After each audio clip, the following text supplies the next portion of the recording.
डेढ़ फुटिया।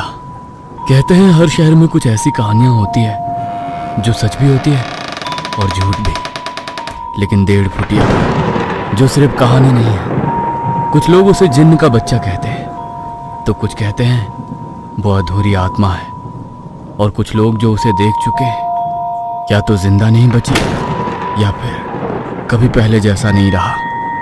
मध्य प्रदेश के एक छोटे से कस्बे नरसिंहपुर रोड के पास की कॉलोनी में अचानक अजीब घटनाएं शुरू हुई। लोग रात में गायब हो गए। सीसीटीवी में सिर्फ एक छोटा सा काला साया दिखता, और हर केस में एक चीज कॉमन थी, मरने वाले ने मरने से पहले पीछे एक बार मुड़कर जरूर देखा था। राघव, एक क्राइम जर्नलिस्ट, इस केस की तह तक जाने आया।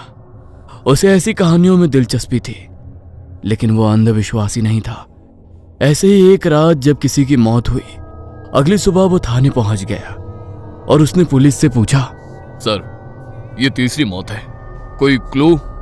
नहीं, किसी ने मारने वाले को नहीं देखा। वो कोई पैटर्न? हाँ, मरने से पहले दो लोगों ने कहा उन्हें किसी बच्चे की आवाज आई थी। ये सीसीटीवी फुटेज देखो। इंस्पेक्टर के कहने पर राघव ने एक सीसीटीवी फुटेज देखा। रात के करीब 2:17 पर एक आदमी सड़क पर चल रहा था। अचानक वो रुकता है और पीछे देखता है और डर के मारे भागने लगता है। तभी कोई पीछे से उसके कंधे पर झपटता है और कैमरा ब्लैंक हो जाता है। राघव हैरानी से दोबारा उस वीडियो को देख ही रहा था कि एक बूढ़ी औरत वहां आई और इंस्पेक्टर से बोली, तुम जिस चीज को ढूंढ रहे हो वो इंसान नहीं है, वो जिन्न का बच्चा है, अधूरा अधमरा। उसकी लंबाई सिर्फ 1.5 फुट है, लेकिन उसकी ताकत इंसान से 100 गुना ज्यादा। उसकी बात सुन इंस्पेक्टर और राघव एक दूसरे की ओर देखने लगे। राघव ने आगे बढ़कर उससे बात की। अब कौन है आप? ये किसके बारे में बात कर रही है? मेरा नाम शकीला आपा है। मैं उसकी बात करने आई हूँ जिसे आप ढूंढ रहे हैं। ये क्या बोल रही हैं आप? वो हमेशा पीछे से बुलाता है। उसकी आवाज कभी बच्चे जैसी होती है, कभी किसी अपने की। उसकी आंखें पूरी काली होती है और उसका चेहरा आधा जला हुआ। वो परछाई खा जाता है। जिसकी परछाई वो खा ले, वो इंसान धीरे धीरे अंदर से खत्म हो जाता है। आप बेमतलब की अफवाह मत फैलाओ। ये अफवाह नहीं है, सच है। आप बस लोगों को बोल दो कि अगर पीछे से कोई आवाज आए तो मुड़ कर ना देखें। 21वीं सदी में 18वीं सदी की बातें कर रहे हो। लोग हम पर हंसेंगे कि हम कातिल को नहीं ढूंढ पाए, तो अफवाह फैला रहे हैं। राघव शकीला आपा की बातें सुन रहा था। उसकी आंखें देखकर उसे यकीन होने लगा कि यह औरत झूठ नहीं बोल रही है। ये सच है या अफवाह? इसका पता मैं लगा कर रहूंगा। मैं खुद इसका पता लगा कर रहूंगा। राघव ने तय किया, आज रात वो खुद बाहर जाएगा। वो अंधेरी रात में बाहर निकला। रात के 2 बज रहे थे। सड़क खाली थी। अचानक किसी बच्चे की आवाज आई, भैया। आवाज सुन राघव रुक गया। आवाज पीछे से आई थी। उसका दिल जोर से धड़कने लगा। भैया, मुझे घर जाना है। राघव ने धीरे धीरे पीछे देखा और जो उसने देखा उसकी रूह कांप गई। वहां एक छोटा सा बच्चा खड़ा था, लेकिन उसका शरीर टेढ़ा मेढ़ा था। हाथ लंबे, पैर उल्टे, चेहरा आधा जला हुआ और आंखें पूरी काली, बिना पुतली के। वो धीरे से मुस्कुराया और फिर अचानक वो जमीन से उछला और सीधा राघव के सीने पर आ गिरा। अचानक झटके से राघव जमीन पर गिर पड़ा। उसे लगा जैसे उसकी सांस रुक रही है। वो चीज उसकी छाया को पकड़ने की कोशिश कर रही थी, राघव खुद को बचाने की कोशिश कर रहा था, मगर वो कामयाब नहीं हुआ। अंधेरे में उसकी चीख गूंजने लगी। तभी राघव को शकीला आपा की बात याद आई कि लोहे से वो डरता है। उसने जेब से चाबी निकाली और उस पर वार किया। जैसे ही राघव ने उस पर वार किया, वो चीख कर पीछे हट गया और फिर गायब हो गया। मगर साथ ही गायब हो गई राघव की परछाई। यह देख राघव को डर लगने लगा, क्योंकि शकीला आपा ने बताया था कि जिस इंसान की परछाई को वो खा ले, वो धीरे धीरे खत्म हो जाता है। राघव तुरंत शकीला आपा के पास पहुंचा और उन्हें सारी बात बताई। ये तो बहुत बुरा हुआ, अब तुम्हें कोई नहीं बचा सकता। मेरे साथ चाहे कुछ भी हो जाए, मगर अब मुझे उसे खत्म करना है। मुझे उसके बारे में सारी बात बताओ, और आपको उसके बारे में सब कैसे पता ये बताओ। बूढ़ी शकीला आपा ने जब राघव को सारी बात बताई तो उसको उनकी बातों पर यकीन ही नहीं हुआ। यहाँ एक रसूखदार व्यक्ति के कहने पर तांत्रिक ने इसे बुलाया है, ताकि लोग डरकर उस कॉलोनी को खाली कर दे और करोड़ों की जमीन बिल्डर को कौड़ियों के भाव में मिल जाए। और आज राघव को निशाना बनाना भी प्लान का ही हिस्सा था, ताकि न्यूज़पेपर के जरिए लोगों तक ये बात जल्दी से पहुंच जाए। आपको ये सब कैसे पता? मरने वाले में सबसे पहला इंसान मेरा पति था। उसकी परछाई गायब थी। तब मौलवी जी ने सारी बात पता की और वो पुलिस को कुछ बता पाती, ताकि वो लोगों की मदद कर पाए। उसके पहले ही उन्हें भी मार दिया गया। वो ये सब खुद के फायदे के लिए कर रहा है। तुम जो कोई भी हो, मुझे नहीं डरा सकते। मैं दोबारा तुम्हारा सामना करने के लिए आ रहा हूँ। कहते हुए राघव ने फैसला किया वो उस जगह जाएगा जहां ये सब शुरू हुआ था। वो एक पुराना खंडहर था। रात के करीब 3 बजे। हवा भारी थी और अंधेरा बहुत गहरा था। वहां अचानक चारों तरफ से आवाजें आने लगी। भैया, राघव, मुझे बचाओ। राघव घबराकर इधर उधर देखने लगा और फिर वो सामने आया। इस बार और भी भयानक। उसका शरीर जगह जगह से फट रहा था। अचानक उसका पूरा शरीर फट गया और उसके अंदर से एक काला धुआं निकला। एक बड़ा डरावना जिन्न। उसे देख राघव ने शकीला आपा के बताए मंत्र पढ़ना शुरू किया और उसने जिन्न के आसपास लोहे की साकल का घेरा बनाया। जिन्न चीखने लगा और फिर धीरे धीरे गायब हो गया। राघव को लगा 1.5 फुटिया खत्म हो गया। अगले दिन सब कुछ सामान्य लग रहा था। राघव ने केस बंद कर दिया, लेकिन उसी रात जब वो सो रहा था, उसे पलंग के नीचे से आवाज आई। भैया।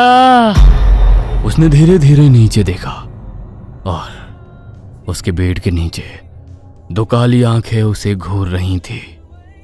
रात के उस खौफनाक मंजर के बाद राघव की नींद जैसे टूट गई थी। बहुत ही डरावना सपना था।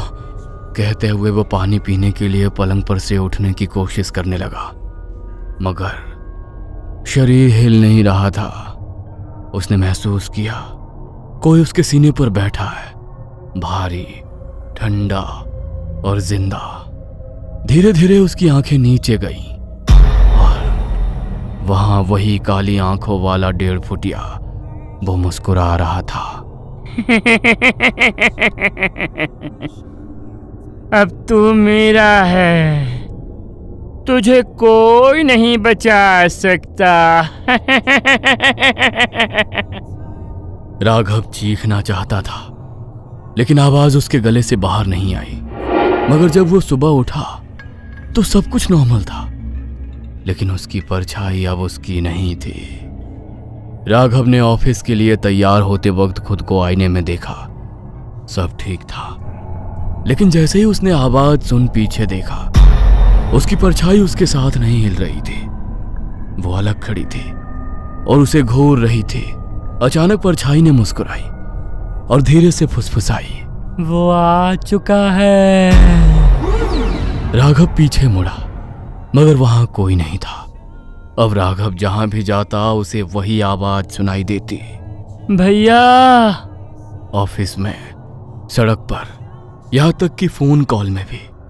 एक दिन उसने कॉल उठाया तो दूसरी तरफ से सिर्फ सांसों की आवाज आ रही थी। ये सांसें उसे अपने कंधे पर महसूस हो रही थी। तो उसने पीछे देखा तो वहां 1.5 फुटिया खड़ा था। राघव ने तुरंत फोन फेंक दिया मगर अचानक फिर वो गायब हो गया।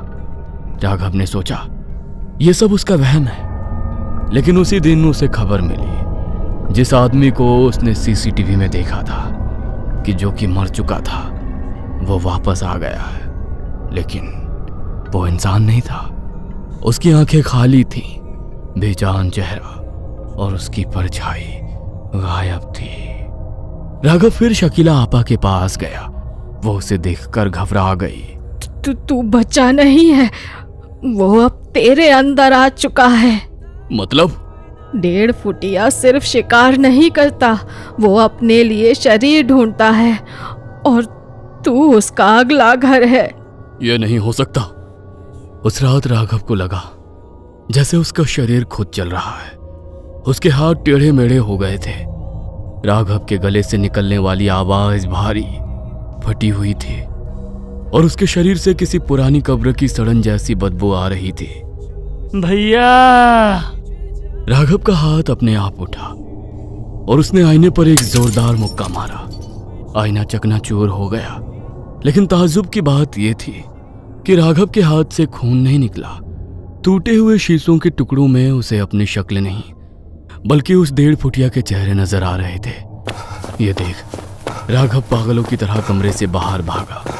सड़क पर सन्नाटा था, लेकिन उसे अपने पीछे सैकड़ों कदमों की आहट सुनाई दे रही थी। उसने एक स्ट्रीट लाइट के नीचे रुककर अपनी परछाई देखी। वो परछाई अब जमीन पर लेटी नहीं थी, बल्कि दीवार पर एक 3 साल के बच्चे की तरह सीधी खड़ी थी। परछाई ने अपना हाथ उठाया और राघव का गला घोटने का इशारा किया। अचानक राघव को सच में घुटन महसूस होने लगी। उसका दम फूलने लगा। तभी उसे शकीला आपा की एक और बात याद आई। जिन रूह नहीं, आग और धुएं की औलाद है, उसे बुझाने के लिए खुद को जलाना पड़ता है। राघव खुद को बचाने के लिए लड़खड़ाते हुए उसी तांत्रिक के ठिकाने की ओर बढ़ा जिसका जिक्र शकीला आपा ने किया था। शहर के बाहरी इलाके में स्थित एक पुरानी चमड़े की फैक्ट्री। वहां पहुंचते ही उसने देखा कि वो रसूखदार बिल्डर और वही तांत्रिक एक जलते हुए कुंड के पास बैठे थे। महाराज, बलि पूरी हुई। अब राघव का शरीर उस जिन का पक्का घर है। अब ये पत्रकार वही लिखेगा जो हम चाहेंगे और पूरी कॉलोनी डर के मारे खाली हो जाएगी। राघव, जिसके अंदर अब वो 1.5 फुटिया पूरी तरह हावी हो चुका था, एक झटके में उनकी ओर झपटा। उसकी रफ्तार किसी इंसान जैसी नहीं थी। उसने तांत्रिक का गला पकड़ लिया।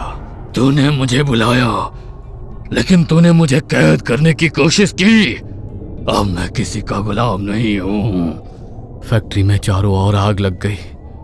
राघव के शरीर के अंदर एक जंग छिड़ गई थी। एक तरफ पत्रकार राघव की आखिरी बची हुई चेतना और दूसरी तरफ वो खौफनाक 1.5 फुटिया। राघव ने देखा कि सामने तेजाब का एक बड़ा टैंक खुला पड़ा है। उसने अपनी पूरी इच्छा शक्ति बटोरी और चिल्लाया, यदि यह शरीर तुम्हारा घर है और यही तुम्हारा ठिकाना है तो मैं इस ठिकाने को ही बर्बाद कर दूंगा। साथ में तुम भी खत्म हो जाओगे। बिल्डर और तांत्रिक की चीखों के बीच राघव ने उस जलते हुए कुंड से आग उठाई और खुद को आग लगा ली। जैसे ही आग की लपटें उसके जिस्म को छूने लगी, उसके अंदर से एक दिल दहला देने वाली चीख निकली। वो 1.5 फुटिया धुआं बनकर बाहर निकलने की कोशिश करने लगा, लेकिन राघव ने लोहे की एक भारी चेन अपने हाथ में लपेटकर खुद को और उस धुएं को जकड़ लिया। अगले ही पल एक जोरदार धमाका हुआ। अगली सुबह पुलिस को वहां सिर्फ राख मिली। ना राघव का शरीर मिला, ना ही वो रसूखदार बिल्डर। केस फाइल में लिख दिया गया कि गैस लीकेज की वजह से हादसा हुआ। महीनों बाद नरसिंहपुर की उस कॉलोनी में शांति थी, लेकिन एक रात एक नया चौकीदार ड्यूटी पर तैनात था। तभी उसे पीछे से एक पतली सी आवाज आई। भैया, यहाँ बहुत अंधेरा है, थोड़ी सी रोशनी होगी क्या? चौकीदार ने जैसे ही पीछे मुड़कर देखा, उसे सड़क पर कोई नहीं दिखा, लेकिन सीसीटीवी कैमरे की फुटेज में उस चौकीदार के पीछे एक 1.5 फुट की परछाई हाथ हिला रही थी। राघव तो चला गया था, लेकिन वो 1.5 फुटिया अब भी जिंदा था। अपना तो उसका कोई ना ही मालिक था, ना ही कोई रहने का ठिकाना। वो पूरी तरह आजाद था। अब कहीं वो आपके पीछे से आवाज दे भैया, तो मुड़कर मत